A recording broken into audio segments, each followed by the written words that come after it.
ब्यावर की धरती ने हमेशा नई सोच और नई पहल को जन्म दिया है। आज हमारे साथ है एक ऐसे युवा चार्टर्ड अकाउंटेंट जिन्होंने सिर्फ कागजों और बैलेंस शीट तक अपने सपनों को सीमित नहीं रखा, बल्कि उन्हें हकीकत में बदल दिया।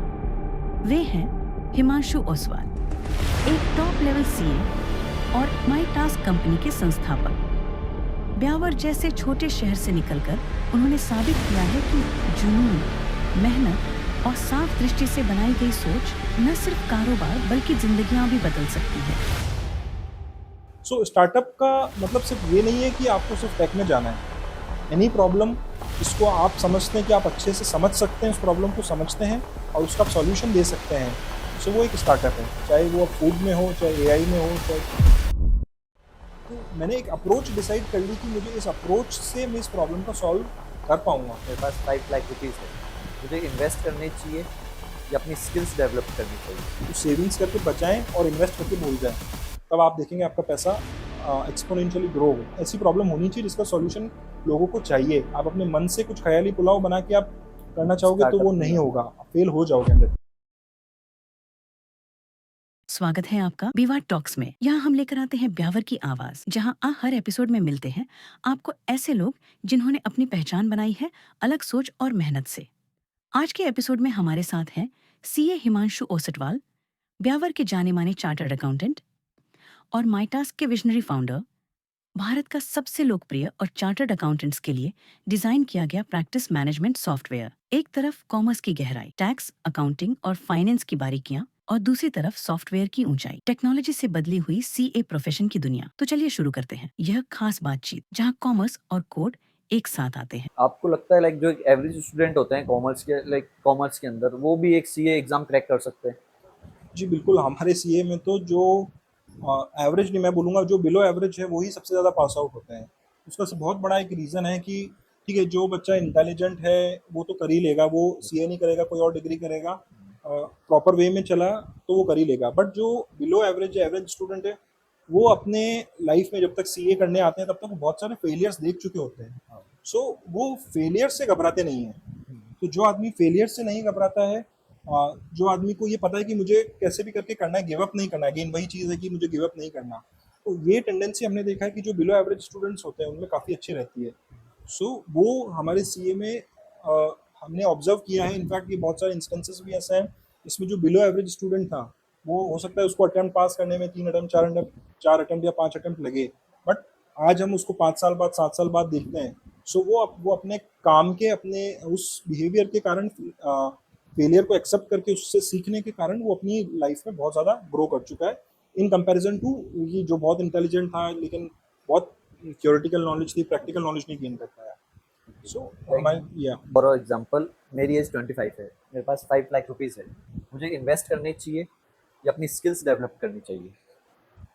देखिए अगेन इस बात पर भी डिपेंड करता है कि अ, आप ये बोलते हैं कि अगर आप 5 लाख है आपके पास और आप एक सिंगल हैंडेड ही हैं, इसके अलावा आपके पास और कुछ भी नहीं है, तो ज़्यादा इंपॉर्टेंट इस टाइम पे ये है कि आप अपनी स्किल्स डेवलप करें और फिर कैपिटल बनाएं। क्योंकि आज आपके पास कैपिटल नहीं है, तो आप इन्वेस्ट कर देंगे तो उससे आप कितना 10% 15%, हद से ज़्यादा आप 20 25 30% निकाल लेंगे, अगर आप सही बहुत अच्छा आप इन्वेस्ट कर भी लिए तो। बट 5 लाख में भी आप 1.5 लाख 1.5 2 लाख रुपये में आपका होगा क्या? यही चीज़ 5 लाख को अगर आपने अच्छे कोर्स सीख लिए, फॉर एग्जांपल कुछ फ्रीलांसर के कोर्सेज होते हैं, वो आपने सीख लिया, ऐसी कुछ स्किल आपने डेवलप कर ली जो आपको अर्न करके दे पाए, तो दैट इज़ फार फार। खुद पे आप इन्वेस्ट करोगे, खुद के टाइम पे इन्वेस्ट करोगे, खुद की स्किल पे आप इन्वेस्ट करोगे, तो वो उसका रिटर्न मल्टीप्लाइंग फैक्टर में जाएगा, परसेंटेज में नहीं जाएगा, उसका 2x 3x 4x जाएगा। तो अगर आपके पास लिमिटेड है, बहुत ज़रूरी है आप अपनी स्किल में इन्वेस्ट करें, आप अर्न करें, अच्छा बचाएं, फिर उसको सही जगह पे इन्वेस्ट करें, तो इस तरह से आप अपने कॉर्पस क्रिएट कर पाएंगे। आज के टाइम में लोग पीपल इन्वेस्ट करते हैं तो सबसे पहले माइंड में आता है कम अमाउंट है, रियल एस्टेट में इन्वेस्ट कर दो। आज के टाइम में इसके भी अदर आ चुके हैं, चीज़ें आ चुकी है कि स्टॉक्स में या कंपेयर कर लो कि स्टॉक्स में इन्वेस्ट कर दो, स्मॉल कैपिटल है, क्योंकि बेसिकली ट्रेडिशनल जो चल जैसे कि फैमिलीज में रहता है, दादाजी भी या ग्रैंड फादर से ही कहते हैं कम अमाउंट है, रियल एस्टेट लेके डाल दो। उसका कोई अदर चीज़ है कुछ देखिए आइडिया? मैं इसको एक एग्जांपल से समझाता हूँ आपको, बहुत फेमस एग्जांपल है जो लोगों को पता भी है। राकेश झुनझुनवाला जी जिनकी हमने बात करी, उन्होंने 2005 में मुंबई में Malabar hills, one of the most luxurious area है मुंबई का। बहुत शेला। उन्होंने उस टाइम पे क्रिसिल एक कंपनी है हमारी, लिस्टेड स्टॉक्स एक्सचेंज की कंपनी है, उसके कुछ 27 करोड़ के शेयर्स उन्होंने सेल किए थे और वो फ्लैट खरीदा था 2005 में, राइट। अब हम आते हैं 2015-20 के आसपास, वो जो फ्लैट उन्होंने 27 करोड़ का खरीदा था वो 2020 के आसपास हुआ करीब करीब 60 से 70 करोड़ का। 15 साल में करीब करीब डबल हुआ आपका, 2x हुआ। मान लेते हैं कि वो बॉम्बे की बहुत पॉश एरिया है, बहुत सब कुछ अच्छा है, तो 2x हुआ।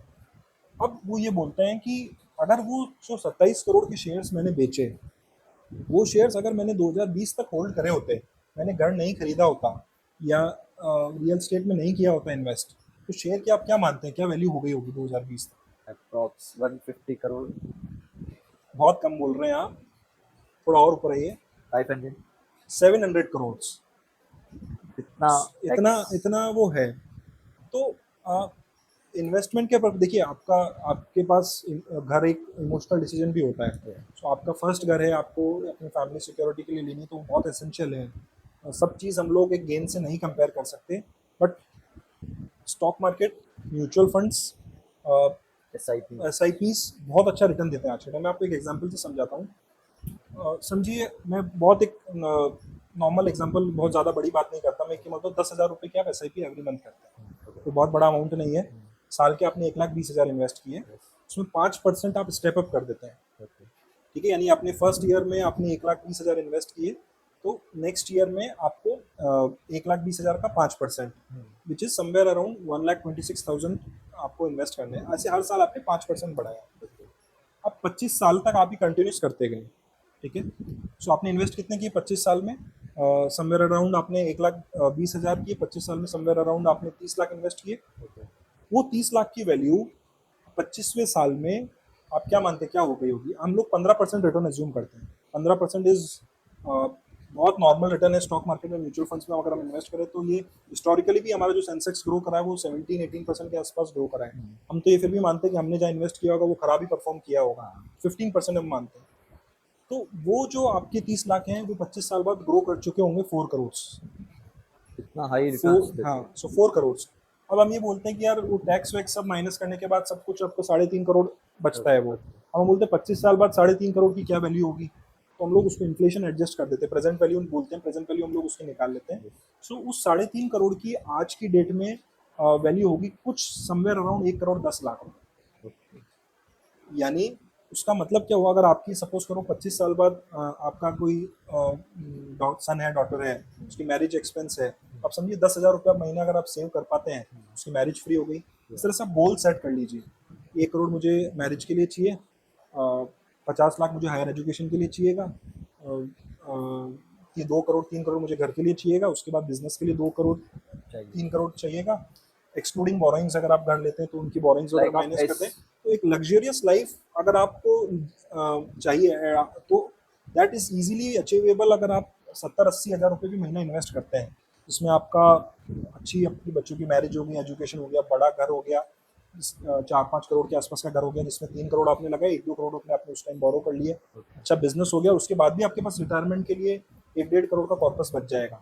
इसके समवेयर अराउंड आप 1 लाख रुपये 1.5 लाख रुपये महीने का आपको इनकम वो रहेगी। तो आप सोचिए इतनी छोटी सी सेविंग अगर आप म्यूचुअल फंड्स में हम लोग इन्वेस्ट करते हैं। और इसमें एक और मैं आपको एक व्यू देता हूँ, जो लोग इस बारे में कभी सोचते ही नहीं है। आज की डेट में भी जो बहुत अच्छे एजुकेटेड लोग हैं वो भी इस बारे में नहीं सोचते। अभी हमने 15% रिटर्न एज्यूम करा है, राइट।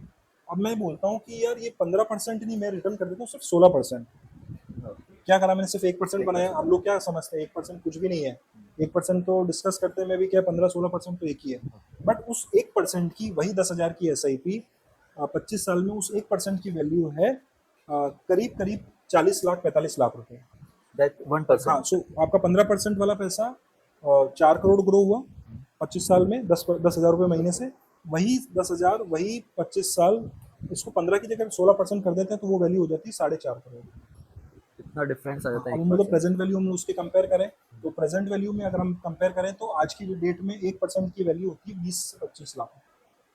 इतना डिफरेंस है। इतना डिफरेंस है। बेसिकली लॉन्ग टर्म ज्यादा आपको रिटर्न्स देते हैं। लॉन्ग टर्म रिटर्न्स देते हैं। क्योंकि लाइक अभी प्रॉपर्टी में भी हम क्या करते हैं आज, प्रॉपर्टी में लोग इसलिए बोलते हैं कि हमने बहुत ज़्यादा कमा लिया क्योंकि प्रॉपर्टी इजीली सेल नहीं होती आपकी।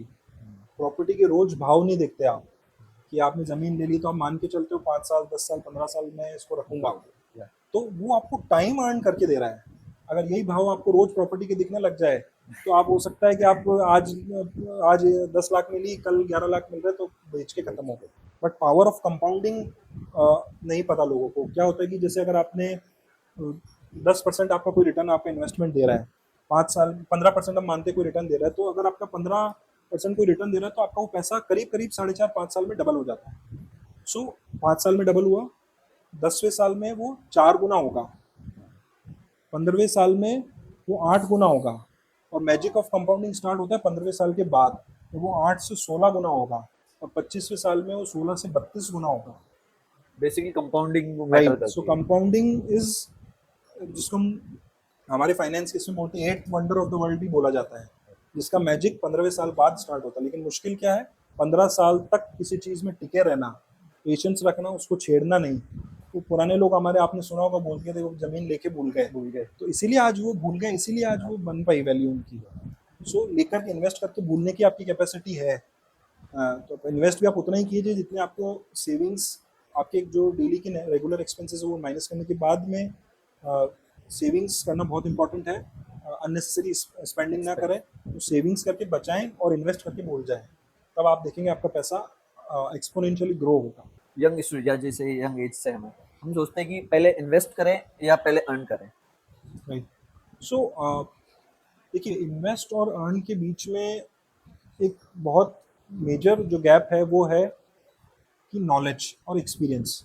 अगर आप किसी में इन्वेस्ट कर रहे हैं, फॉर एग्जांपल आप अपना बिजनेस स्टार्ट कर रहे हैं, आप बिजनेस इन्वेस्ट कर रहे हैं, तो दो तरीके होते हैं बिजनेस स्टार्ट करने के। एक तो हो गया आप अपना खुद का पैसा लगाओ, तो उसमें जो गलतियां होगी, उसका नुकसान होगा, वो आप खुद बियर करोगे।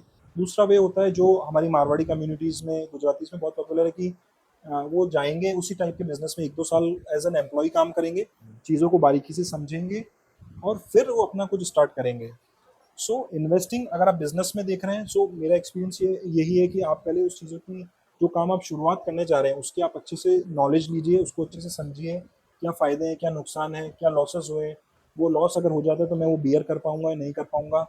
सो वो हो गया इन्वेस्ट। एंड अर्न की हम बात बोलते हैं तो अर्निंग भी अगेन बिजनेस में भी हो सकती है, जॉब में भी हो सकती है। अगर आपका स्किल सेट अच्छा है, आप पैसा नहीं लगाना चाहते, तो आज की डेट में बहुत अच्छी अच्छी जॉब्स भी है जो आपको करोड्स में पे करती है, और आपको ये है कि मुझे खुद का बिजनेस करना है, खुद का एक वेंचर स्टार्ट करना है, तो आपको वो अपने आप में सेल्फ कॉन्फिडेंस होनी चाहिए, वो नॉलेज होनी चाहिए, वो पॉइंट्स पता होनी चाहिए कि मुझे ये प्रॉब्लम आएगी, ये प्रॉब्लम आएगी, इसका ऐसा सॉल्यूशन होगा, ये होगा। बिजनेस को आप सर्वाइव कैसे रखेंगे, उसकी फंडिंग का आपके बारे में प्लान होना चाहिए। तो वो सब चीज़ें हैं, आपके पास डेयरिंग होनी चाहिए काम करने की, एक समझ होनी चाहिए। आप एक बायस होकर कोई डिसीजन ले वो नहीं होना चाहिए, चीज़ों को समझ के जो प्रैक्टिकल सिचुएशन है उसके हिसाब से डिसीजन ले। तो invest and earn depends on कि क्या फैक्टर्स आप इवेल्युएट कर रहे हैं। जैसे कि आपने कहा मारवाड़ीज, ये मैं अधिकतर देखा गया है, मारवाड़ीज और जैन ये ज्यादा सक्सेस होते हैं बिजनेस में, लाइक कंपैरिजन ऑफ अदर्स। ऐसा क्यों रहता है? Like basically Jain, like 5 around starting there are 5 जजेस, मोस्टली आर जेंट्स। ये ऐसा क्यों है कि अदर्स क्यों नहीं आ पाते इसके अंदर? लाइक ब्लड लाइन चलती आ रही है शुरू से, जो देखा है कि मोस्टली जितने भी है, लाइक टॉप इंडियन रिचेस्ट जो है वो भी जेंट्स ही है। ऐसा क्यों?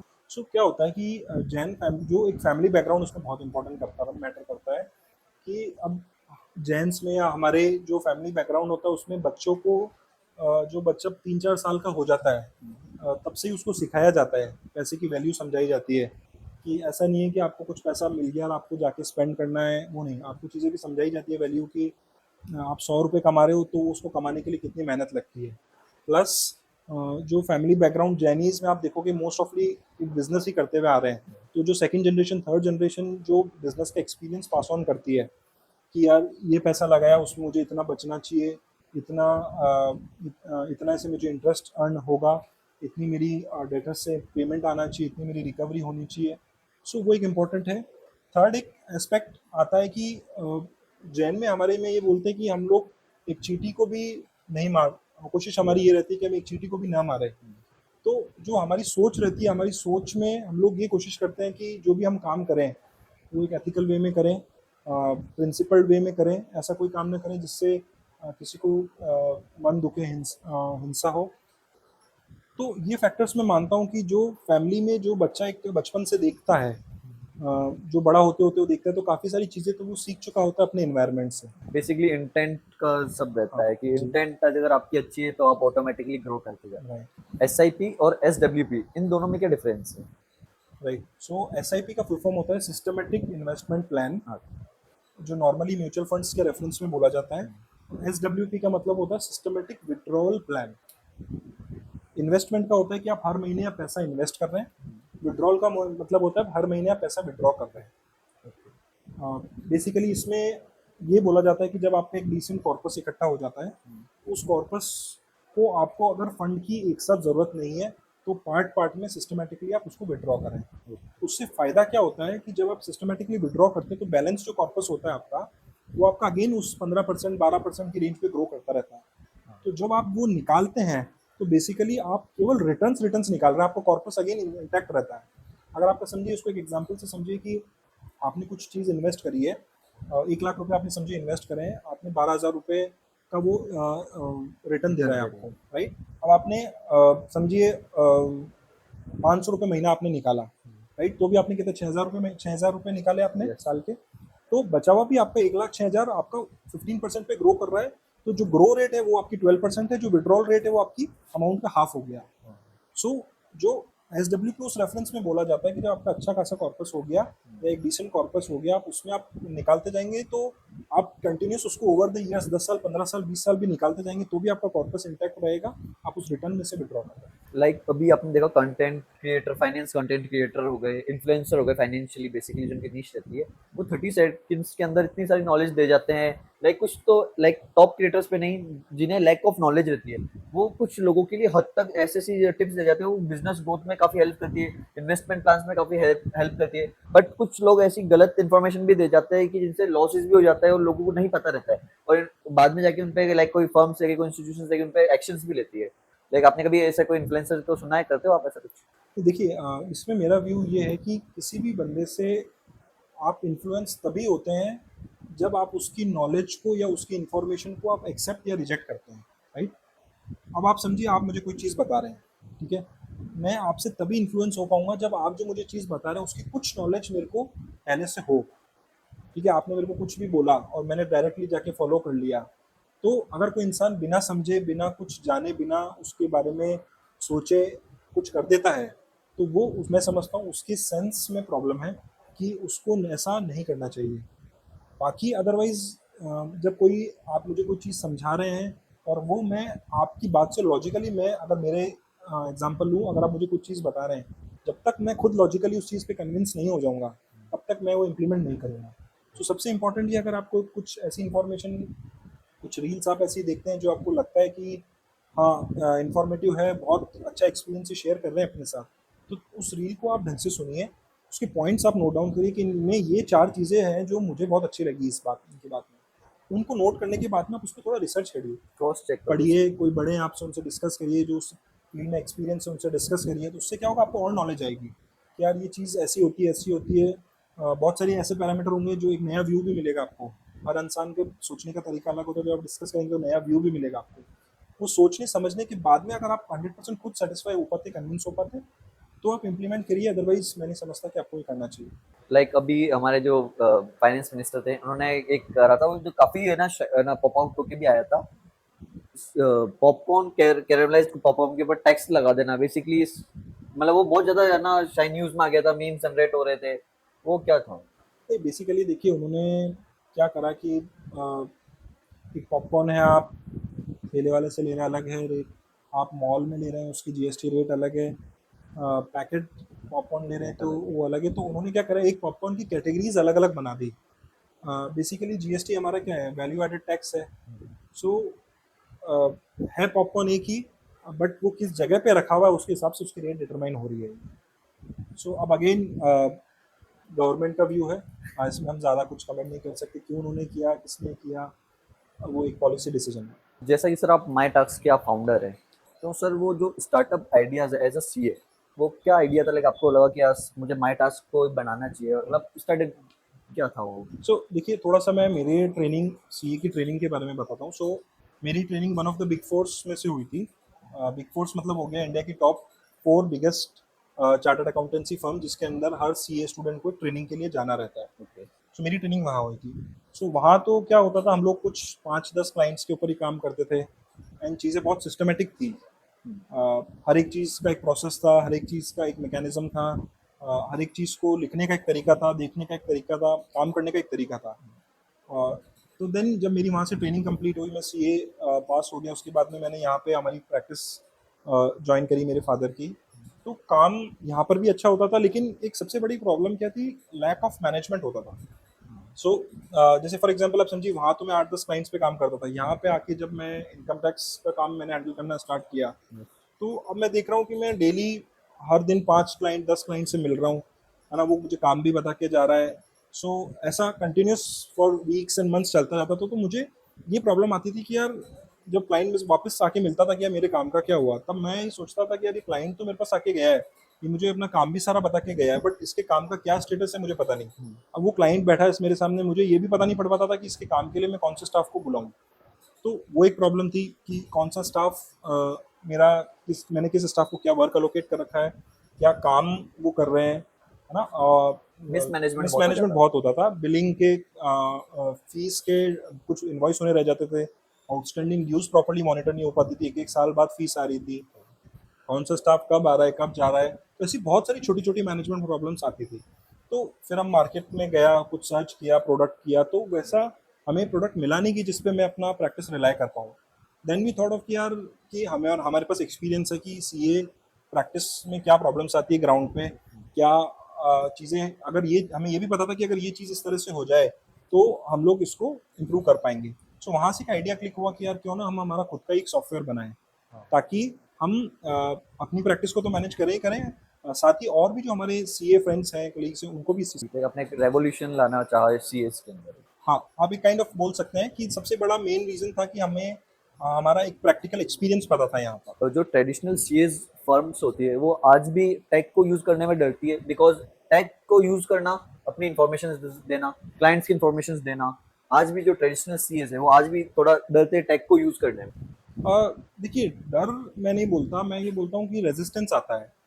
रेजिस्टेंस वो सिर्फ सिर्फ सीए के लिए नहीं, किसी भी ऑर्गेनाइजेशन के लिए आज अ, सबसे बड़ा चैलेंज क्या आता है कि कोई चीज़ को आप नई चीज़ को आप अडॉप्ट करते हैं, तो आपको अपने कंफर्ट्स छोड़ने पड़ते हैं। फॉर एग्जांपल, आप अभी कंफर्टेबल जोन में कि यार ये काम मेरा ऐसे होता है, ऐसे होता है, ऐसे होता है, ये सब आपके प्रोसेस डिफाइंड है। उस प्रोसेस में बहुत सारी कमियां भी हैं, आपको पता है कि कमियां मुझे बहुत नुकसान भी दे रही है, बट फिर भी आपको एक चेंज करना, क्योंकि सॉफ्टवेयर आप लाओगे तो क्या होगा, आपको एक मेंटल स्टेट चाहिए कि आप उस सॉफ्टवेयर के हिसाब से आप अपने आप को इंक्लाइन कर पाओ, तब आपको सॉफ्टवेयर बेनिफिट दे पाएगा। सो टेक फ्रेंडली जो आज की नई जनरेशन आ रही है, जो अपने आप को ये मानता है कि मैं अडॉप्ट कर सकता हूँ नई चीज़ को, या जिसकी फ्लेक्सिबिलिटी है कि मैं अपने काम को इसके बेसिस पे कर सकता हूँ, तो वो अडॉप्ट कर पाते हैं। जो ये सोचते हैं कि नहीं यार, चल रहा है जैसा भी चल रहा है तो ठीक है, वो तो वो उनको फिर प्रॉब्लम आती है। लाइक जैसे अभी टेक्स बहुत है ना इम्प्रूव हो रहे हैं, हर सेक्टर के अंदर इम्प्रूव हो रहे हैं, आपको लगता है like upcoming in 5 years tech replace manual work of CS? नहीं, मैनुअल वर्क तो मैं नहीं मानता कि रिप्लेस कर देगा वो, इसलिए जो आज के टाइम में हमारा एआई का जो टाइम है, जिसमें डिफरेंट डिफरेंट एआईज हैं, जिसको यूज़ करके हम ये एक जनरल थॉट बन गया है कि कुछ टाइम में एआई रिप्लेस कर देगा। मैं इसलिए नहीं मानता हमारी सीए की इंडस्ट्री में, क्योंकि हमारा काम सिर्फ इतना नहीं है कि कुछ चीज़ को कुछ इन्फॉर्मेशन है जो हमको इन्फॉर्मेशन किसी को देनी है, हमारा काम है एनालिसिस का, ऑडिटिंग का। हाँ, इस एनालिसिस एंड ऑडिटिंग में सिर्फ आपको नॉलेज होना इम्पोर्टेंट नहीं है, नॉलेज को साथ साथ उस नॉलेज का प्रैक्टिकल एप्लीकेशन आप कैसे कर पाएंगे, उस प्रैक्टिकल एप्लीकेशन में क्या प्रॉब्लम आती है, आपको ये देखना रहता है कि क्या क्या इन्वायरमेंटल फैक्टर्स हैं, क्या क्या चीज़ें हैं ऐसी जिसको कंसिडर करके हमें को एक एनालिसिस बनाना होता है। चाहे हम किसी क्लाइंट को कंसल्ट कर रहे हैं, तो उसको कंसल्ट कर रहे हैं तो एनालिसिस वाला पार्ट बहुत रहता है। सेकेंडली, हम एक जाएँ कि ऑडिटिंग फील्ड में जाए, तो ऑडिटिंग फील्ड में हम प्रोफेशनल स्केप्टिसिज्म बोलते हैं, जिसका मतलब बेसिकली ये होता है कि सीइंग इज बिलीविंग, एंड आप क्या चीज़ आपको डायरेक्टली किसी चीज़ पे बिलीव नहीं करना है, आपको चीज़ों को देखोगे, उसको लॉजिकल, जब तक आपको खुद को आंसर नहीं मिल जाता कि यार हाँ ये चीज़ लॉजिकली इज करेक्ट, जब तक आप अपने आप को सेटिस्फाई नहीं कर पाते, तब तक आप ये नहीं बोलते कि चीज़ सही है, तो उसे प्रोफेशनल स्केप्टिसिज्म बोलते हैं। सो वो चीज़ आना, अभी आप मैकेनिकल जाएंगे तो सब चीज़ें आपको ओके ओके दिखेगी, बट सॉफ्टवेयर में इनमें सब में एक ये प्रॉब्लम है कि हाँ, वो इन्फॉर्मेशन के लिए बहुत अच्छे हैं। कुछ ड्राफ्टिंग का काम है, आपको कुछ चीज़ है ऐसी जो आपको बिल्कुल भी नहीं पता, उसकी बेसिक इन्फॉर्मेशन चाहिए तो वहाँ पे अच्छा है। बट बाकी अदरवाइज़ ये मानना कि कंप्लीटली रिप्लेस कर देगा, ये मेरी समझ में आज कुछ सालों तक तो ये पॉसिबल लाइक नहीं इतना भी टेक इतना भी डेवलप नहीं हुआ कि रिप्लेस ही कर दे सीएस के है। बाद। राइट। ठीक है, जैसा कि आप माई टास्क आपका सॉफ्टवेयर है, वो खाली बिग फर्म्स या सीएस के लिए ही है या ना स्टूडेंट्स जो अकाउंट के स्टूडेंट्स होते हैं या स्मॉल फर्म्स होते हैं या स्टार्टअप्स होती है उनके भी यूज में आएगा? नहीं, बेसिकली जो हमारा सॉफ्टवेयर है that is basically an office management software, and ये प्राइमरीली बना ही इंडियन फर्म्स जो कि छोटी से लेके बड़ी ऑर्गेनाइजेशन है उनके लिए है। इसमें मेन पर्पस ये है कि अ, जो इंडिया की प्रैक्टिकल प्रॉब्लम्स हैं, एक छोटी फर्म में क्या प्रॉब्लम्स है, उसको स्टाफ की प्रॉब्लम है, रिसोर्सेज की प्रॉब्लम है, नॉलेज नॉलेज उसको बहुत है लेकिन एग्जीक्यूशन की प्रॉब्लम है। सो इंडिया के सिचुएशन के हिसाब से, चाहे वो छोटी फर्म हो चाहे वो बड़ी फर्म हो, दोनों फर्म को इक्वली सूट करता है। इस हिसाब से हमने उसको कस्टमाइज एंड टेलर लाइक किया। आपका माई टास्क ऐसे डिजाइन हुआ है, स्मॉल फर्म भी स्टार्टअप्स भी अकाउंटिंग मतलब everyone can use it. Yes. Okay, like CA student अभी एज अ सीए इसको इस तरीके से देख रहे हैं लाइक मनी, रेस्पेक्ट और लिंक्डइन प्रोफाइल, बिकॉज आजकल लिंक्डइन पे सीए नाम के आगे सीए होना, लिंक्डइन पे प्रोफाइल पे उस वे के अंदर भी आजकल लोग सीए बहुत कर रहे हैं स्टूडेंट्स।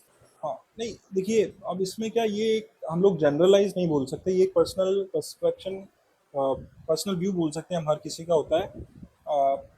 मेरी समझ में तो देखिए, फर्स्ट ऑब्जेक्टिव तो हर किसी का, आदमी का रहता है कि उसको अर्न करना है, उसको सर्वाइव करना है, उसको अच्छा ग्रो करना है, उसको अपनी जो भी नीड्स है वो फुलफिल फर्स्ट करनी है। प्रायोरिटी फर्स्ट मनी आ गया। प्रायोरिटी हमेशा वही रहेगी कि उसको एक स्टेबल करियर चाहिए।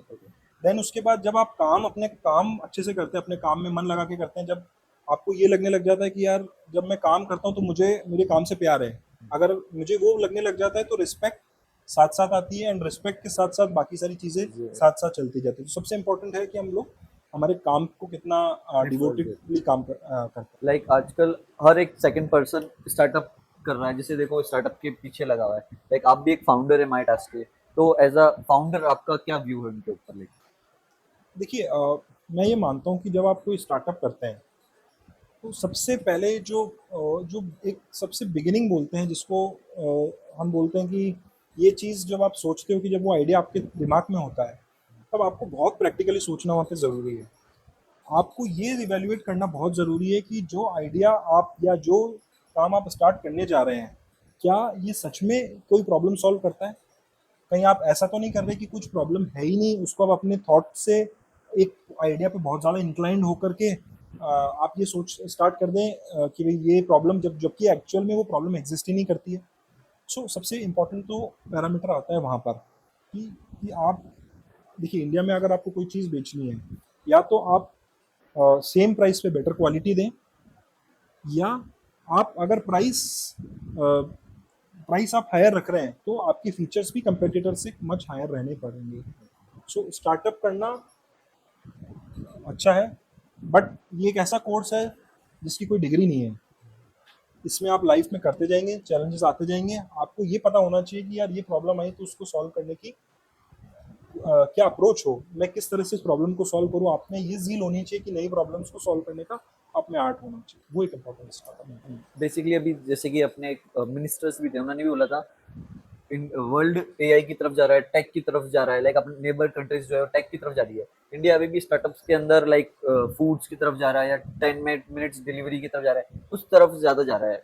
Like on other comparison of tech में जाना किसी को, उसमें आपका क्या व्यू है? देखिए, अब हमारी इंडिया में सबसे बड़ा हमारा एडवांटेज क्या है कि हम लोग आज की डेट में 140 बिलियन प्लस क्रॉस करने वाले हैं, तो एक बहुत अपॉर्चुनिटी भी है ये। सो अगर मैं बोलता हूँ कि मैं दूसरी कंट्रीज़ में क्या इतनी पॉपुलेशन नहीं है, आज मैं बोलता हूँ इंडिया में किसी को सर्विस चाहिए कि यार कोई फूड डिलीवर करना है उसको, अगर 10 मिनट में फूड उसको डिलीवर करना है, वो अगर एक प्रोडक्ट हर ऑर्डर पे अगर वो 50 पैसे भी कमा लेता है, जोमेटो ने क्या किया, पहले वो लॉसेस में थे, वो धीरे धीरे कैसे आए, उन्होंने पर ऑर्डर कुछ 10 पैसा, 20 पैसा, 40 पैसा, 50 पैसा बचाना स्टार्ट कर दिया। सो वो जो मल्टीप्लाइंग फैक्टर है हमारा, कि आप पर ऑर्डर को इंटू जो करोगे आप वॉल्यूम से, वो वॉल्यूम हमारे पास इंडिया में बहुत है। सो स्टार्टअप का मतलब सिर्फ ये नहीं है कि आपको सिर्फ टेक में जाना है।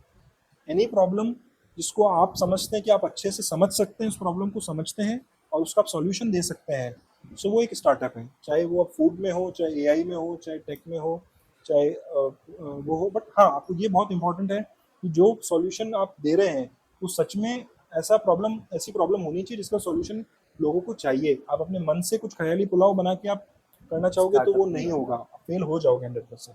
लाइक जैसे आपने बताया जोमेटो, लाइक उनका एग्जांपल लेते हैं, अभी न्यूज आई थी रिसेंट में, दीपेंद्र गोयल जो जोमेटो के फाउंडर। फाउंडर है, वो अभी एयर बस स्टार्ट कर रहे हैं। लाइक टीयर 1 सिटीज में उन्होंने देखा एयर स्ट्राइक्स अप्रोक्स नंबर याद नहीं है, लेकिन मोस्टली एयर स्ट्राइक्स बंद पड़े हुए हैं। वो उसे उन्हें एज अ अपॉर्चुनिटी ले रहे हैं कि छोटे सिटीज के अंदर भी बहुत जल्दी एयर बस ला रहे हैं। वो अलग कॉन्सेप्ट था, जैसे कि आपने कहा कि आप एक प्रॉब्लम रिजॉल्व कर रहे हो, तो बेसिकली कि रिजॉल्व, मैं मानता हूँ रेवोल्यूशन है ये एक तरीके से ट्रांसपोर्टेशन के अंदर। तो उसमें आप क्या करें, लाइक बिकॉज मोस्टली एयरलाइंस जो सेक्टर है वो लॉस मेकिंग है, कहते हैं जिसने भी एयरलाइंस खोली वो लॉस में ही रहा। अब दीपेंद्र गोयल सर वो लेके आ रहे हैं, तो आपको लगता है कि एक प्रॉफिटेबल बिजनेस होगा? बिकॉज इसमें टीयर 1 और टीयर 2 सिटीज है जो कि बहुत कम है ना, लाइक स्पेंड करते हैं on transport in that much better way. देखिए, अब आप टीयर 1, टीयर 2 सिटीज़ की बात करते हैं आज। आप मेरी नज़र में तो ये बहुत अच्छा आइडिया है, जो सक्सेसफुल भी हो सकता है depending upon how they pitch it. Obviously उनकी बहुत अच्छी टीम है, बहुत अच्छा experience, they will definitely pitch it well. तो आप एक एग्जांपल सोचिए, आप इंडिया में नॉर्मल मैरिज होती है, मिडिल क्लास भी की भी मैरिज होती है, तो 20, 50, 25, 50 लाख, 60 लाख, 70 लाख, 1 करोड़ बहुत आराम से स्पेंड कर देते हैं। अभी आप उस एक कॉन्सेप्ट को समझिए कि अगर कुछ ऐसा फंडा हो जाए कि यार इस मैरिज में हमने जोमेटो की रेड बस बुक करी है, इसमें सारे हमारे जो गेस्ट उनको फ्लाइट से ले जाया जाएगा, राइट। एक एवरेज जो भी नॉमिनल प्राइस होती है बहुत इजीली स्पेंड हो जाएगी, बहुत इजीली लोग दे देंगे, तो वो कर देते हैं। तो आप ये देखिए, मार्केटिंग तो अपने आप ही हो रही है ना। इंडिया में आज के टाइम में लोगों को क्या चाहिए कि यार हाँ, वो आदमी ने ये नया किया है, ये अच्छा है, बस मेरा नाम होना चाहिए। पीपल आज इंडिया आज की डेट में जो मिडिल क्लास है या अपर मिडिल क्लास है, जो रिच फैमिली है, they are not bothered about money. They need कि यार कुछ चीज़ हमें नहीं मिले, सर्विस हमें अच्छी मिले, कन्वीनियंस हमें मिले, एट रीजनेबल प्राइस मिले। अगर ये सारी चीज़ें हैं तो डेफिनेटली ना सिर्फ ये आइडिया, सा कोई भी आइडिया जिसमें आप सर्विस अच्छी दे पा रहे हैं, आपका प्रोडक्ट अच्छा है और एक रीजनेबल प्राइस पे है, वो 100% सक्सेस होगा ही होगा। लाइक आपको लगता है ये जो स्टार्टअप आइडिया है जी, बूम करेगा, एक रेवोल्यूशन लेके आएगा इस आ चीज में? सकता है। आज भी ट्रेडिशनल कोटा के लोग आज भी है ना सीए से बात करने में डरते हैं, बिकॉज वो सोचते हैं कि यार ये तो खाली टैक्स का बंदा है, इनसे क्या ही बात करनी। इसको मिस जो कंसेप्शन है उसको आप क्लियर करना चाहेंगे कुछ? देखिए, मेरी समझ में तभी किसी इंसान से कोई डरता है जब वो सामने वाला आदमी या तो उससे सही तरीके से बात नहीं करता हो, या वो आदमी ये सोचता है कि सामने वाला मेरे से ज़्यादा नॉलेजेबल है, या उसको कुछ ऐसा पता है जो मुझे नहीं पता, वो बोलेगा मैं नहीं समझ पाऊंगा, तो मैं अपने आप की इमेज बचाने के लिए मैं नहीं उससे बोलता। तो ऐसा डरने वाली ऐसी कोई बात, एक मिथ है, मिसकंसेप्शन है, ऐसी कुछ भी नहीं है। ये बात हमेशा है कि जिस पर्सन में नॉलेज होगी, वो पर्सन से जब आप बात करेंगे तो उससे आप अ, वैसी ही बात एक्सपेक्ट करेंगे जिससे नॉलेज वाले पर्सन से आप क्या करेंगे, नॉलेज वाले पर्सन से आप नॉलेजेबली बात करेंगे। आज हमारे टाइम में पुराने जो ऋषि ऋषि मुनि मुनि। होते थे, आज के डेट में भी आप बड़े बड़े सेलिब्रिटीज़ को देख लीजिए, आप उनकी जो शादियाँ, जो बड़े बड़े बिजनेसमैन की शादियाँ होती हैं, सेलिब्रिटीज़ में डांस करते हुए सेलिब्रिटीज़ दिख जाएंगे, लेकिन किसी भी आप ऋषि मुनि को ऐसा नहीं देखोगे। ऋषि मुनि को बड़ा से बड़ा बिजनेसमैन भी होगा तो भी वो हाथ जोड़ के, पाँव उसके दोग लगा के उसके सब काम करेगा वो। हाँ, तो नॉलेज एक हमेशा अपर हैंड कमांड करती है और वो हमेशा ऊपर रहती है।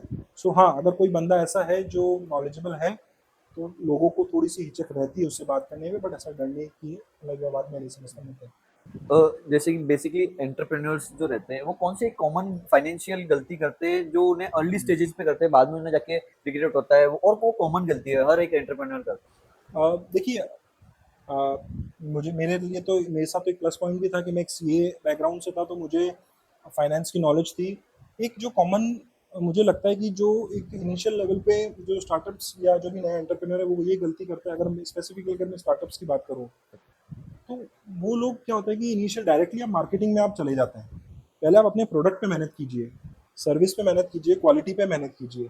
आप क्या कर रहे हैं, मार्केटिंग में जा रहे हैं, कैश बर्न कर रहे हैं, आपके पास वो रोड मैप नहीं है कि यार आज आपको एक as a founder, as an entrepreneur आपकी सबसे बड़ी रिस्पॉन्सिबिलिटी क्या है, कि आपको ऑर्गेनाइजेशन को चला के रखना है। ऑर्गेनाइजेशन कैसे चलेगी, फंड से चलेगी, तो वो फंड चाहे बोरोड हो, चाहे आपका खुद का लगा हुआ हो या आपके रेवेन्यू से आए। बोरोड फंड हो और खुद बोरोड होगा तो भी अगर आपके पास रेवेन्यू नहीं है, प्रॉफिटेबिलिटी नहीं है, तो आप लंबे टाइम तक नहीं चला पाएंगे। कैश फ्लो नहीं घुमा कैश सकते। फ्लो नहीं होंगे, फिर आप इन्वेस्टर्स के पास जाएंगे, उनका कैश बंद करेंगे, वैल्यूएशन लेंगे, उससे प्रॉब्लम्स ही प्रॉब्लम्स होंगी। एक अप्रोच तो हुई है, इसमें आप बहुत ज़्यादा एक्सेसिव स्पेंडिंग आप पहले कर रहे हैं और प्रोडक्ट पे मेहनत कर रहे हैं, बट मार्केटिंग पे फोकस आपका थोड़ा सा ज़्यादा है। लाइक आप शाइन से ज़्यादा सेकंड, कर रहे हैं हाँ मार्केट। जी, सेकंड अप्रोच ये रहती है कि आप सबसे पहले अपने आप को, अपने प्रोडक्ट को, अपनी क्वालिटी को, अपनी सर्विस को आप एकदम दुरुस्त कर लें। 10 20 50 क्लाइंट्स को आप दें, उनसे फीडबैक लें कि वो आपके प्रोडक्ट के बारे में क्या सोचते हैं। आपने तो अपना प्रोडक्ट बनाया, आपको तो अपनी सब चीज़ अच्छी लगेगी।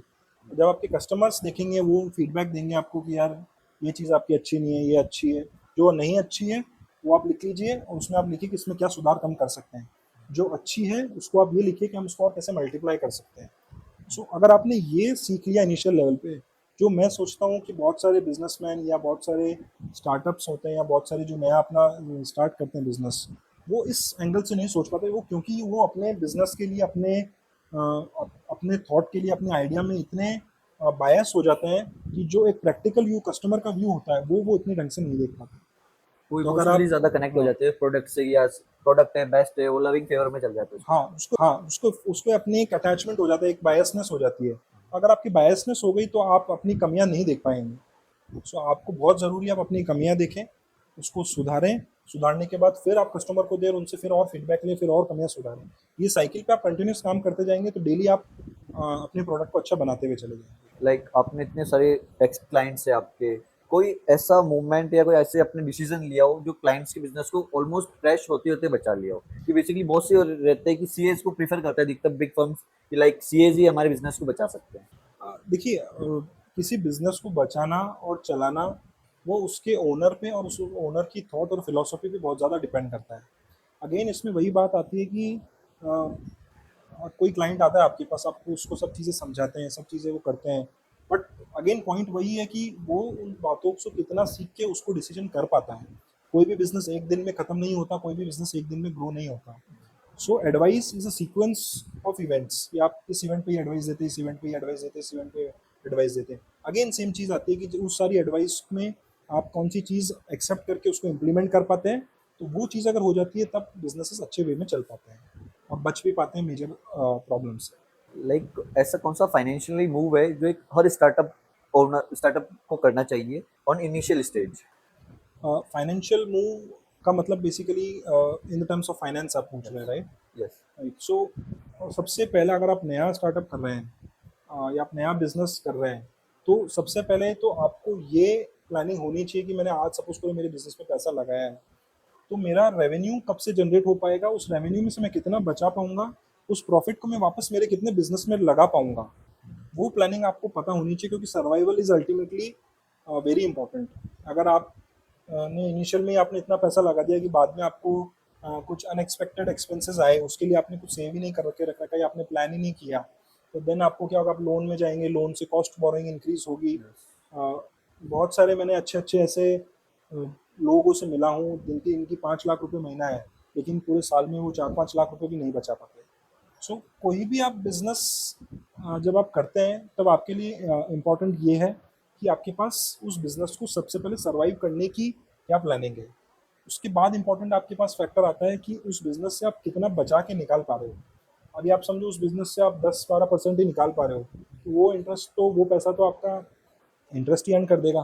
फिर आप जो एफर्ट्स लगा रहे हो उसमें आप जो इतना सब हेडेक ले रहे हो, डेटर्स का रिस्क ले रहे हो, बैड डेट्स नहीं हो जाए उसका रिस्क ले रहे हो, स्टॉक का रोटेशन का इंटरेस्ट ले रहे हो, क्वालिटी चेक करो, दिन भर आप टाइम करो, तो उससे आपको एक्स्ट्रा क्या बच रहा है, ये एक इनिशियल लेवल पे पता होना बहुत लाइक जरूरी है। Money management right. होना जरूरी है, कि इनिशियल लेवल पे मनी मैनेजमेंट ही करता है। आपकी क्लैरिटी ऑफ थॉट होना बहुत ज़रूरी है कि आपको ये 100% पता है कि मैं किस डायरेक्शन में जा रहा हूँ, क्या माइलस्टोन्स है मेरे, उस माइलस्टोन्स पे मैं एक एक करके अचीव कर पा रहा हूँ, नहीं कर पा रहा हूँ। बिजनेस के अंदर आपको इमोशनली नहीं, प्रैक्टिकल सोचना ज्यादा जरूरी है। राइट। आप जैसे आप सीए हो, आपको लगता है CA are better than founder हो सकते हैं? बिकॉज सीए से बेटर कैश फ्लो तो कौन ही जानता होगा, बिकॉज आपका तो डेली का वो है। देखिए, एक बिजनेस चलाने के लिए सिर्फ एक कैश फ्लो की नॉलेज होना ज़रूरी नहीं है। कैश फ्लो एक one of the important aspect है जो मैं समझता हूँ सीईओज को अच्छी तरह से आता है, बट जो फाउंडर के लिए एक सबसे इम्पोर्टेंट स्किल जो और भी ज़रूरत होती है वो होती है कि प्रॉब्लम सॉल्विंग स्किल। जब इनिशियल लेवल पे आप कोई बिजनेस स्टार्ट करते हो, क्या होता है इनिशियल लेवल पे आपके पास रिसोर्सेज की कमी होती है, स्टाफ नहीं होता है, कैश फ्लो की प्रॉब्लम होती है, क्लाइंट्स नहीं होते हैं आपके पास, क्या सर्विस देनी है, क्या कैसे प्रोडक्ट सेल करना है वो आपको इतना पता नहीं होता है, प्रोडक्ट में क्या कमियां हैं, किस तरह से हम क्वालिटी इंस्पेक्ट करके और बेटर बनाए वो सब पता नहीं होता। तो इनिशियल लेवल पे रिसोर्सेज और नॉलेज की कमी होती है। तो एक अच्छा फाउंडर वही है या एक अच्छा स्टार्टअप एंटरप्रेन्योर वही है जिसे कोई भी प्रॉब्लम आ जाए उसको सॉल्व करने का अप्रोच पता हो। ज़रूरी नहीं है उसको सारी प्रॉब्लम का सॉल्यूशन पता होगा, लेकिन कोई एक प्रॉब्लम उसके सामने आई, उस प्रॉब्लम को सॉल्व करने का तरीका क्या होना चाहिए, ये बहुत इंपॉर्टेंट है। और ये मैं मानता हूँ कि मैंने मेरे अपने आर्टिकलशिप के ट्रेनिंग पीरियड में जो हमारे बॉस थे उनसे मैंने ये बहुत अच्छे से सीखा है। वो हमेशा यही बोलते थे कि knowledge is not that important, knowledge is important. Knowledge तो आज की डेट में एआई का ज़माना है, सब कुछ आपके पास लिखा हुआ मिल जाएगा। एप्लीकेशन ऑफ नॉलेज एंड ये कोरिलेशन होना कि इस जगह पे मेरी वो नॉलेज नॉलेज एग्जीक्यूट कैसे होती है? एग्जीक्यूट लिंक एस्टेब्लिश होना, इस जगह पे ये नॉलेज मेरी काम आ सकती है, वो एक इम्पॉर्टेंट है। सो कैश फ्लो सीएस को अच्छे से हैंडल कर पाते हैं वो एक सही बात है, बट इसके बियॉन्ड भी बहुत सारी चीज़ें होती है जिसमें one of the most important thing is problem solving skill. अगर आपने ये सीख लिया तो ना सिर्फ बिजनेस बल्कि अपनी पर्सनल लाइफ जितनी भी चीज़ें होंगी वो आप कर पाएंगे। प्रॉब्लम सॉल्विंग का मतलब कि आप किसी भी एक कॉमन सेंस अप्लाई कर दीजिए किसी भी चीज़ में। आज किसी चीज़ का सॉल्यूशन आपको पता नहीं है ना, आज हम यहाँ बैठे बात कर रहे हैं किसी चीज़ का आंसर सपोज करो मुझे नहीं आ रहा है, बट मैं अगर ये सोच पा रहा हूँ कि जो सामने वाला आदमी मुझे क्वेश्चन पूछ रहा है उसमें लॉजिकली मुझे लगता है कि ये चीज़ें अगर होनी, ये चीज़ें मुझे पता पड़ जाए तो इस चीज़ का मैं आंसर दे पाऊंगा। तो मैंने एक अप्रोच डिसाइड कर ली कि मुझे इस अप्रोच से मैं इस प्रॉब्लम को सॉल्व कर पाऊंगा। सो that is the one of the most important thing जो एक अच्छे स्टार्टअप फाउंडर या एंटरप्रेन्योर को आनी चाहिए। नहीं आती है तो जल्दी आ जानी चाहिए, सीख लेनी चाहिए। छोटे बिजनेस बार बार एक गलती करते हैं, वो मतलब ऐसी कॉमन गलती है कि उन्हें बिजनेस चलाने में बहुत इश्यूज आते हैं। वो मतलब बेसिकली छोटे फर्म्स के लिए मैं बात कर रहा हूँ, वो मिसअंडरस्टैंडिंग मान लो या प्रिस्क्रिप्शन मान आप लो। एक मान लीजिए कि किराने वाले का मैं एग्जांपल ले लेते हैं कि अब सबसे पहले तो क्या होता है कि अगर समझिए मैं मुझे आज एक किराने की शॉप खोलनी, छोटी सी शॉप खोलनी है, 5-10 लाख का मुझे इन्वेस्टमेंट चाहिए, इतना ही मेरे पास रिसोर्सेज मुझे स्टार्ट करनी है। तो मेरे लिए इंपॉर्टेंट क्या है, मुझे सबसे पहले मैं जो अभी के टाइम में सोच पा रहा हूँ वो इम्पोर्टेंट ये सोच पा रहा हूँ कि मेरे कस्टमर को चीज़ें टाइम पे मिले, अच्छी रेट पे मिले, ये मेरे लिए इम्पोर्टेंट है। अब अच्छी रेट पे मिलने के लिए मुझे ये पता हो कि मैं कहाँ से अच्छी रेट में बाई कर सकता हूँ, ये पता हो मुझे। मेरी इन्वेंट्री रीफिल होती रहनी चाहिए, जो आइटम मेरा ज़्यादा डिमांड में है मुझे वो पता रहना चाहिए कि ये प्रोडक्ट मेरा इतने दिन में ख़त्म हो जाता है, उतना स्टॉक मेरे पास रहना चाहिए। अब समझिए कोई स्टॉक को आने में 3 दिन का टाइम लगता है, मुझे 5 दिन 7 दिन पहले एडवांस में चलना पड़ेगा। 7 दिन पहले मैं एडवांस में दूंगा, 3 दिन उसको आने में लगेंगे, 1-2 दिन डिले हो भी सकता है। मेरा कस्टमर खाली नहीं जाना चाहिए। तो कस्टमर जब अगर एक किराने वाली दुकान पे वो आएगा तो उसको पता है कि मेरे को चीज़ टाइम पे मिल रही है, अच्छी रेट पे मिल रही है, कुछ क्रेडिट भी मेरे को जो शॉपकीपर दे पा रहा है, वो आपका हमेशा जुड़ के रहेगा।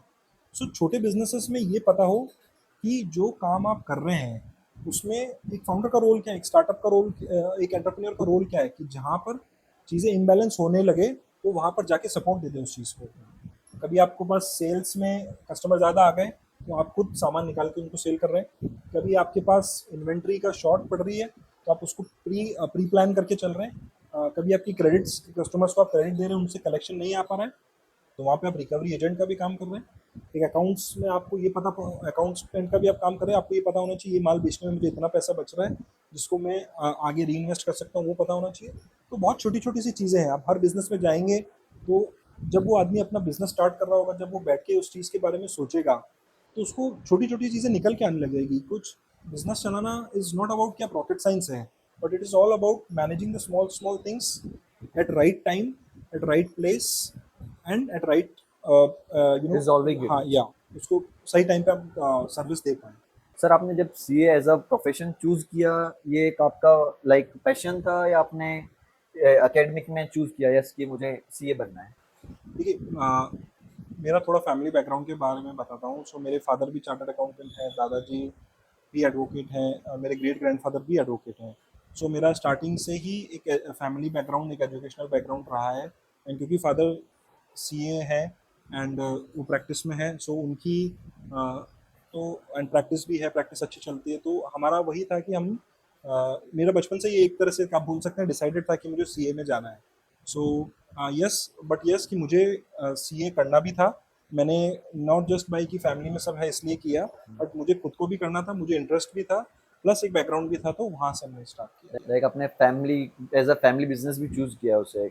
हाँ, एक तरह से आप कह सकते वो आपकी लाइफ में क्या मोमेंट था जब आपने चूज किया कि यस अब तो सीए फाइनल क्रैक करने की? एक सीए नॉर्मल या इजी नहीं होता है, इसको क्रैक करना बहुत मुश्किल होता है। सो अटेम्प्ट वाला नहीं था सीए में। सबसे जो most important and the only required thing is never giving up attitude. So attempts, ठीक है, एक अटेम्प्ट फेलियर एंड सक्सेस हर इंसान के लाइफ में आते हैं, बट अगर मैं ये मानता हूँ कि इंसान तभी फेल होता है जब वो गिव अप कर देता है। सो सीए में ये था मुझे कि मुझे करना ही है, irrespective of number of attempts. दो मुझे इतने अटेम्प्ट्स लगे नहीं क्लियर करने के लिए, सो that is how I did कि मुझे करना है इसलिए। जो सीए है एक चीज है जिसे सी कहते हैं, वो हार्ड है या उसे एग्जाम को मेंटली प्रिपेयर होना? क्योंकि एक आप कंपनीज को संभालना होता है, मतलब मालिक तो अलग हो जाता है, सीए ही उसके सब ऑडिट सब देखता है, वो क्या रहता है? सबसे पहले हम डेटा से समझते हैं कि सीए में कितने स्टूडेंट्स पास आउट होते हैं। आज 3 लेवल्स होते हैं हमारे इसमें, foundation, intermediate and final, right. So foundation से हम स्टार्ट करते हैं कि फाउंडेशन में सपोज करिए 1000 स्टूडेंट्स अपीयर करें, उसका फाउंडेशन का हमारा रिजल्ट परसेंटेज अप्रोक्सीमेटली 29-30% रहता है। सो 300 हम मान के चलते फाउंडेशन में क्लियर हो गए। देन हम इंटर वाले लेवल पे जाते हैं। इंटर का रिजल्ट परसेंटेज रहता है समवेयर अराउंड 20%, एवरेज बता रहा हूँ मैं आपको। सो 300 का अगेन 20% हुआ, 60 स्टूडेंट्स क्लियर हुए।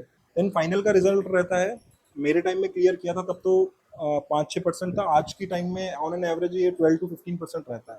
सो अगेन 60 का हम 12-15% निकालते हैं, तो करीबन करीबन 9 से 10 बच्चे आते हैं। सो 1000 में से सिर्फ 10 बच्चे पास हो रहे हैं एक अटेम्प्ट में।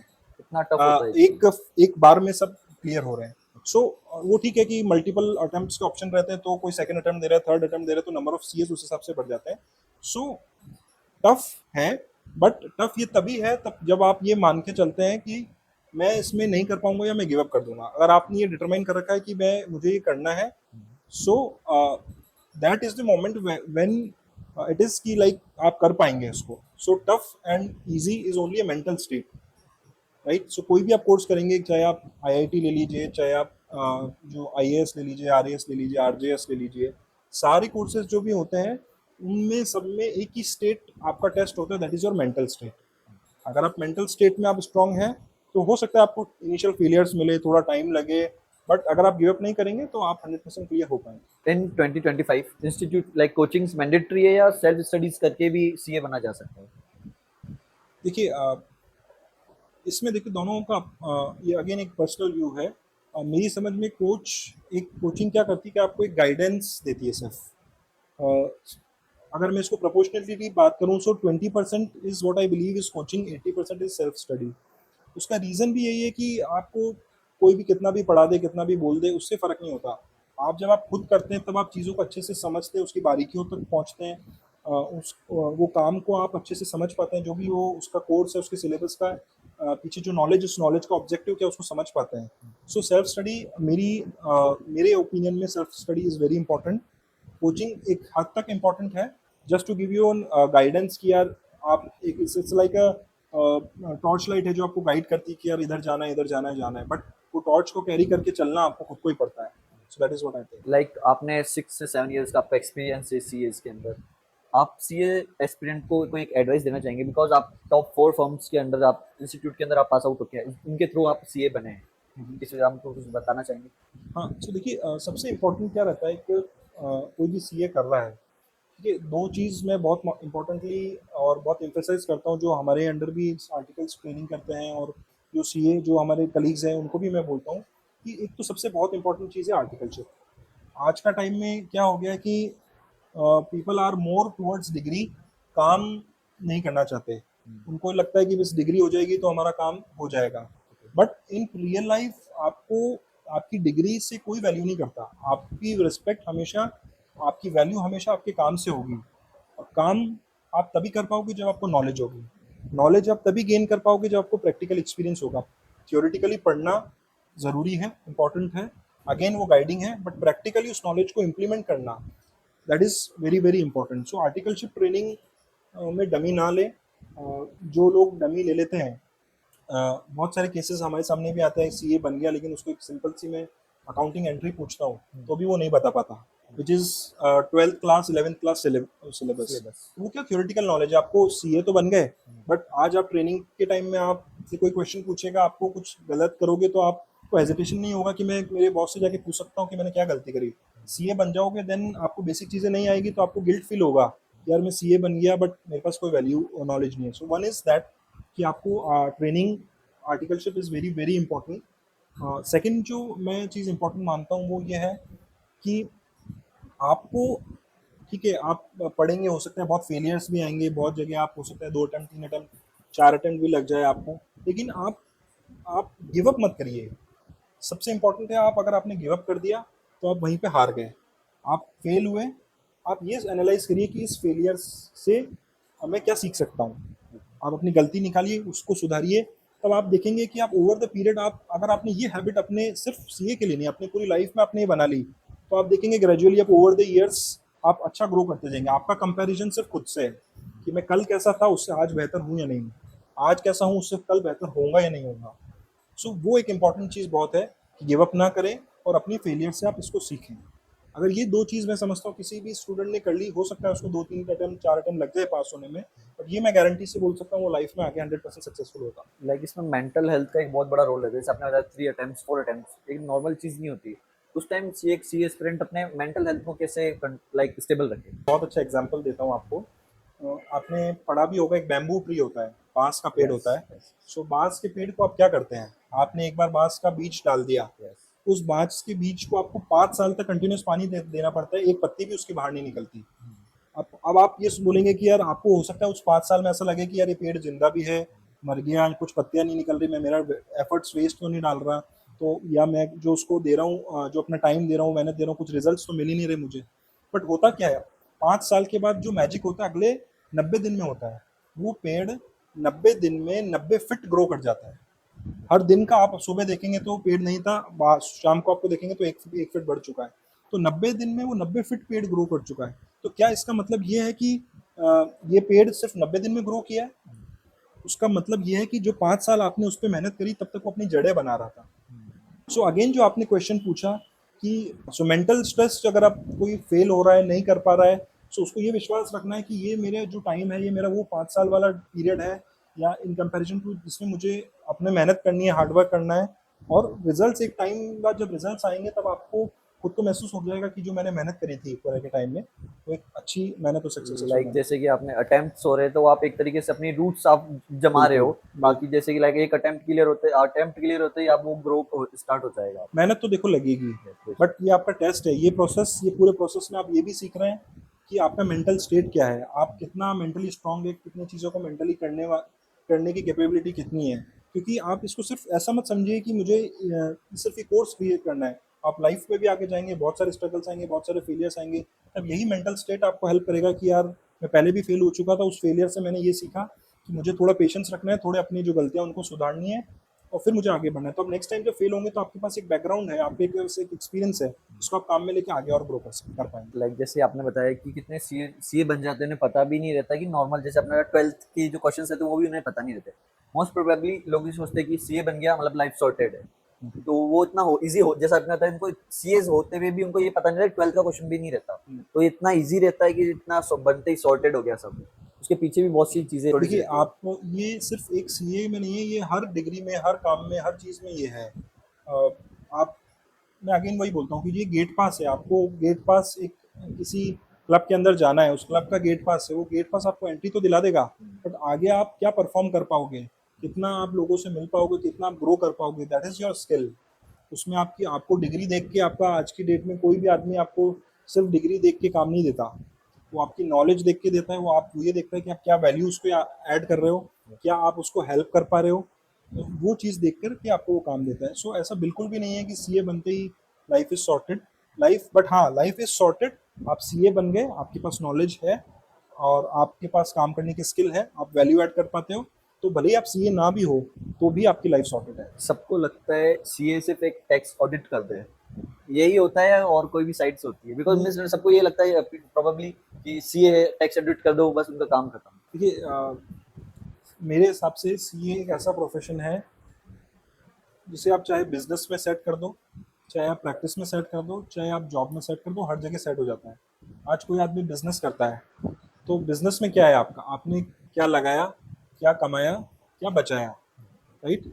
सो यही चीज़ अगर आप बिजनेस रोल में जाते हो तो सीए वहाँ पर भी फिट होता है, क्योंकि सीए एक फाइनेंस की नॉलेज है। फाइनेंस की एक फाइनेंस की फील्ड में इससे बेटर कोई डिग्री नहीं है, राइट। सो ऑडिट, टैक्स ऑडिट तो एक बहुत 2% 5% ही मैं बोलूँगा एक स्कोप है। इसके अलावा मैनेजमेंट कंसल्टेंसी, बहुत सारी बिजनेसेस को आप सीएफओ सर्विसेज देते हैं, बिजनेसेस में डिसीजन मेकिंग इन्वॉल्व होती है, कॉस्टिंग पार्ट जहाँ आता है कि प्रोडक्ट कॉस्टिंग निकालनी, वहाँ पर इन्वॉल्वमेंट होता है, टैक्स प्लानिंग होती है, टैक्स के हिसाब से हमें किस तरह से काम करना है उसकी एक प्लानिंग होती है। बहुत सारी चीज़ें हैं। टैक्स ऑडिट एक सिर्फ एक वर्ड है जिसका सिर्फ 2 से 5% रेलेवेंसी, इसके अलावा there are n number of services with CA gives. CA पास होने के बाद जब स्ट्रगल स्टार्ट होता है, लोग उसके बारे में बात नहीं करते। लाइक ठीक है, जैसे भी क्वेश्चंस हुए कि सीए बन के लाइफ सॉर्टेड है, नहीं, बट सीए बनने के बाद जो मेन स्ट्रगल स्टार्टेड होता है वो क्या चीज़ रहती है?